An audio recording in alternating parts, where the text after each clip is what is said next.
नमस्कार दोस्तों, आज मैं आपको एक बहुत शानदार तरीका सिखाऊंगा जिस तरीके से आप किसी भी संख्या का वर्ग कर सकते हैं। अब तो हम आपको सिखाएंगे दो तरीका। एक तरीका से जैसे छोटी संख्याओं का वर्ग करना आसान होता है और एक दूसरा तरीका है जिससे किसी भी संख्या का वर्ग किया जा सकता है, चाहे जितनी बड़ी संख्या, 2 अंक, 3 अंक, 4 अंक, 5 अंक, चाहे जितने अंकों की संख्या हो उसका आसानी से हम वर्ग निकाल सकते हैं। देखिए, एक तरीका होता है स्तंभ विधि। क्या होता है? जैसे क्या होता है?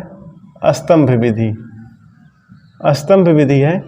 इस विधि से हम क्या करते हैं, देखिए जैसे यहाँ पे लिखा हो 97, इसका स्क्वायर करना है। तो देखिए इसमें क्या है, इस 9 को ना हम a मान लेंगे और 7 को b मान लेंगे। ठीक है, तो देखिए हम क्या करेंगे, a स्क्वायर यहाँ लिखेंगे, यहाँ पे 2ab और यहाँ पे b स्क्वायर। ठीक है, अब इसी में देखिए a जो है 9 ना, तो a 9 है तो a 9 का स्क्वायर करेंगे, 9 9 का 81 हो जाएगा।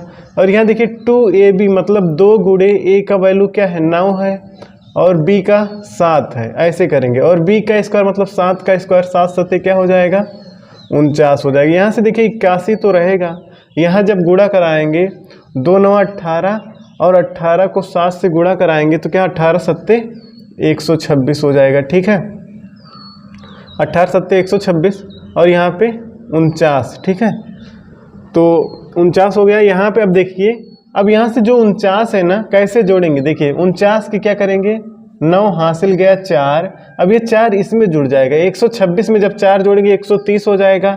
130 के 0 हासिल गया 13, 13 अब 81 में जोड़ेंगे, 81 में जब 13 जोड़ देंगे तो क्या हो जाएगा, 94। तो हमारा आंसर ये आ गया। ठीक है, ये हमारा स्तंभ विधि है। अब एक दूसरा विधि होता है विकर्ण विधि। ठीक है, इससे 2 अंकों की चाहे जितनी बड़ी संख्या हो। अब इसको एक तरीके से और कर सकते, देखिए यही है ना, हालांकि तरीका वो भी यही है, सेम ही है। देखिए कैसे, जैसे ये लिखा है 97 का स्क्वायर करना है। ठीक है, अब 97 का स्क्वायर करना, यहाँ से देखिए 9 का वर्ग क्या होता है, 9 9 81 और 7 का वर्ग क्या होता है, 7 7 49 होता है। अब देखिए इस तीनों का गुणा कराएंगे, देखिए तो क्या होगा, 2 7 14 और 14 9 का 126। अब देखिए 126 आ गया तो यहाँ से एक अंक छोड़ेंगे, लिखेंगे 126। ठीक है, यहाँ से जोड़ लेंगे, क्या हो गया 9 और 6 4 10 के 0 हासिल गया 1 2 1 3 1 4 और 8 1 9। तो देखिए यहाँ भी 94 0 9 आया, यहाँ भी 2। तो हम तो कहेंगे आप ये वाला तरीका, दोनों का नाम वही है लेकिन ये तरीका दूसरे लिखने की तरीका अलग है, लेकिन दोनों में काम वही किया जा रहा है। ठीक है, अब हम सीखेंगे विकर्ण विधि। और विकर्ण विधि ऐसी विधि है ना जिससे आप चाहे जितनी बड़ी संख्या, 2 अंक 3 अंक 4 अंक, चाहे जितनी बड़ी संख्या हो उसका आप क्या करेंगे, आसानी से वर्ग निकाल लेंगे। ठीक है, वो विकर्ण विधि। ठीक है, विकर्ण विधि है। विकर्ण विधि मान लीजिए ना, अभी आपको 3 4 और 6 3 अंकों की संख्या है, इसका क्या निकालना है, वर्ग निकालना है। ठीक है, 3 4 6 इसका क्या निकालना है, वर्ग निकालना है। अब देखिए कैसे करेंगे, देखिए जब 3 अंक हो ना तो देखिए क्या करें, ऐसे वर्ग बनाएंगे। ठीक है, क्या करेंगे, वर्ग बनाएंगे, वर्ग बनाएंगे। अच्छा, वर्ग बनाने के बाद जो वर्ग है ना, इसके 1 2 3 भाग है तो हम क्या करेंगे, 1 2, देखिए 3 खाना बनाए और इधर से भी क्या करेंगे, 3 3 का वर्ग बना देंगे। ठीक है, ये देखिए इस तरीके से। ठीक है, ये करें, उसके बाद देखिए इसका एक विकर्ण खींचेंगे, ऐसे विकर्ण खींचेंगे। देखिए ये इसको ऐसे मिलाएंगे, ध्यान से देखिएगा, बहुत आसान तरीका है ये विकर्ण विधि। ठीक है, इस तरीके से। लेकिन अब 3 4 6 तो यहाँ लिखेंगे 3, यहाँ लिखेंगे 4, यहाँ लिखेंगे 6, यहाँ पे 6 हो जाएगा। ठीक है, 3 4 6 और यहाँ पे भी क्या लिखेंगे, 3 4 6। ठीक है, अब देखिए यहाँ से ना इस वाले खाने में, ये देखिए ऊपर 3 है, यहाँ साइड में 3, तो 3 त्रिक 9 होगा ना, तो 0 लिखेंगे 9, क्योंकि एक अंक है 0 9, तो ये हो गया 9।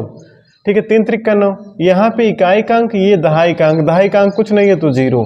अब देखिए इस वाले खाने में यहाँ पे 4 है, इधर क्या है 3, तो 3 चौका 12, तो इकाई का अंक 2 यहाँ पे 1 2 12 ऐसे लिखेंगे। ठीक है, अब यहाँ पे देखिए 6 है, यहाँ पे 3, तो 3 6 18 हो जाएगा। ठीक है, अब देखिए यहाँ पे 4 है, यहाँ पे 3, तो 4 3 का 12 1 2, फिर 4 चौका 16 और 4 6 24। ठीक है, और यहाँ पे देखिए छात्रिक 18 और यहाँ पे 6 है, ये 4 6 चौका 24 और यहाँ से 6 6 क्या है, 6 चौक 36। ठीक है, इस तरीके से हम कर लेंगे। अब देखिए क्या करना है इसके बाद, ये देखिए जो विकर्ण के नीचे इनको जोड़ना, यहाँ से 6 है ना, तो ये क्या होगा, यहाँ पे 6 अकेले है तो 6 लिखेंगे।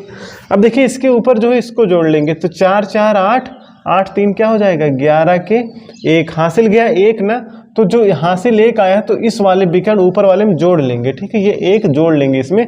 अब यहाँ से जोड़ेंगे 8 1 9, 9 2 11 और 11 6 हो जाएगा 17 और 17 2 19, 19 में 8 जोड़ेंगे 27 हो जाएगा। ठीक है, 27 के साथ हासिल गया 2, तो इस वाले विकर्ण में धन 2 जोड़ लेंगे। अब देखिए 2 1 3, 3 2 5, 5 1 6, 6 2 8, 1 9, यहाँ पे क्या हो जाएगा 9। अब हासिल तो कुछ जा नहीं रहा है तो 9 हो गया। अभी यहाँ पे जोड़ेंगे 9 1 10, 10 1 11 के 1, हासिल गया 1, यहाँ पे 0 है तो 1 जोड़ देंगे। ठीक है, तो कितना हो जाएगा 1 हो जाएगा।